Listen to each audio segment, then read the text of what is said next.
औरत ये जानते हुए भी कि सम्राट जन्म से ही नपुंसक थे और उनका जीवन अधिक दिनों का नहीं था, फिर भी उसने स्वयं आगे बढ़कर उन्हें अपने वश में करने का निश्चय किया। लेकिन किसी ने नहीं सोचा था कि एक ही रात के बाद वो न केवल गर्भवती हो जाएगी, बल्कि आधे मरे से पड़े सम्राट भी फिर से स्वस्थ और बलवान हो उठेंगे। दरअसल वो संसार में बची हुई नोआ की अंतिम वंशज थी। बचपन में वो अपने असली रूप को संभाल नहीं पाती थी, इसलिए अक्सर लोगों के तिरस्कार और अत्याचार का शिकार होती थी। एक दिन सू परिवार की बड़ी बेटी ने उस पर दया की और उसे अपनी छोटी बहन बनाकर घर ले आई। परिवार ने भी उसे बहुत स्नेह दिया, कभी ये परवाह नहीं की कि उसका मूल स्वरूप किसी छोटी सर्पिणी जैसा है। सबको लगा था कि जीवन यूं ही शांति से बीत जाएगा, लेकिन एक दिन बड़ी बहन बाजार से पकौड़े खरीद कर लौट रही थी, तभी उसका सामना निर्दय युवराज और युवरागिनी से हो गया। सिर्फ इसलिए कि बहन ने युवरागिनी के समान रंग की पोशाक पहन रखी थी, युवरागिनी ने आदेश दिया कि उसे सरेआम निर्वस्त्र कर पीट कर मार डाला जाए। यहाँ तक कि जब माता पिता अपनी बेटी को बचाने आए तो युवराज ने उन पर राजद्रोह का झूठा आरोप लगाकर उन्हें भी मरवा दिया। इस प्रकार पूरा परिवार निर्ममता से समाप्त कर दिया गया। जब लड़की वहां पहुंची तो उसने केवल अपने प्रियजनों के निर्जीव शरीर देखे। अपने परिवार का बदला लेने के लिए जन्म से ही आकर्षक देह वाली वो युवराज के रास्ते में जानबूझकर खड़ी हो गई। जैसा उसने सोचा था, युवराज उसे देखते ही मोहित हो गया। लेकिन ये दृश्य युवरागिनी ने भी देख लिया। उसे क्या पता था कि लड़की इसी क्षण का इंतजार कर रही थी।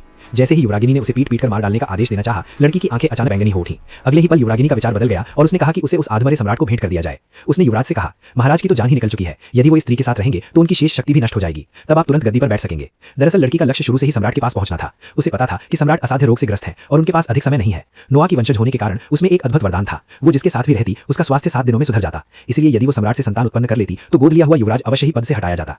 जैसा उसने सोचा था, सम्राट उसे देखते ही मोहित हो गए। उन्होंने अपने रोग की परवाह किए बिना उसके साथ 7 दिन और 7 रातें बिताई। स्त्री गर्भवती हो गई और वो भी 3 पुत्रों से। उधर सम्राट का स्वास्थ्य लगभग पूर्णतः ठीक हो गया, बस अंतिम घड़ी शेष थी कि वो पूर्ण रूप से स्वस्थ घोषित किए जाते। लेकिन युवराज और युवरागिनी ने देखा कि सम्राट 7 दिनों से कक्ष से बाहर नहीं आए हैं। उन्हें लगा कि सम्राट का देहांत हो चुका है। वे तुरंत महारानी मां के पास गए और समाचार दे दिया। महारानी मां घबराकर उनके साथ सम्राट के कक्ष में पहुंची। सम्राट को निश्चेष्ट पड़ा देखकर वो शोक से व्याकुल हो उठी। लेकिन युवराज मन ही मन प्रसन्न था। इधर गर्भवती स्त्री अब अपनी शक्ति का उपयोग नहीं कर सकती थी। उसे पता था कि सम्राट के जागने तक स्वयं को बचाए रखना ही उसका एकमात्र उपाय है। परंतु कुछ कहने से पहले ही युवरागिनी ने उसे थप्पड़ मार दिया और सम्राट की मृत्यु का दोष उसी पर मर दिया।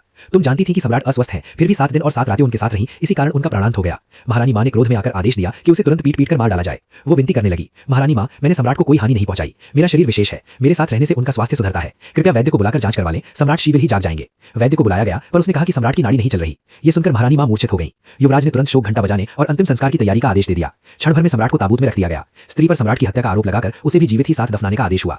हताश होकर उसने अपने गर्भवती होने का समाचार बताया, लेकिन युवरागिनी ने कहा कि ये केवल अंतिम संस्कार में विलंब कराने की चाल है, जिससे राज्य का भाग्य बिगड़े, और उसे जबरन ताबूत में डाल दिया गया। जब वो निराशा में डूब रही थी, तभी वो अंतिम अगरबत्ती जो सम्राट के जागने का संकेत थी, पूरी तरह जलकर समाप्त हो गई और तभी भीतर से धीमी आवाज आई, कौन मुझे दफना रहा है?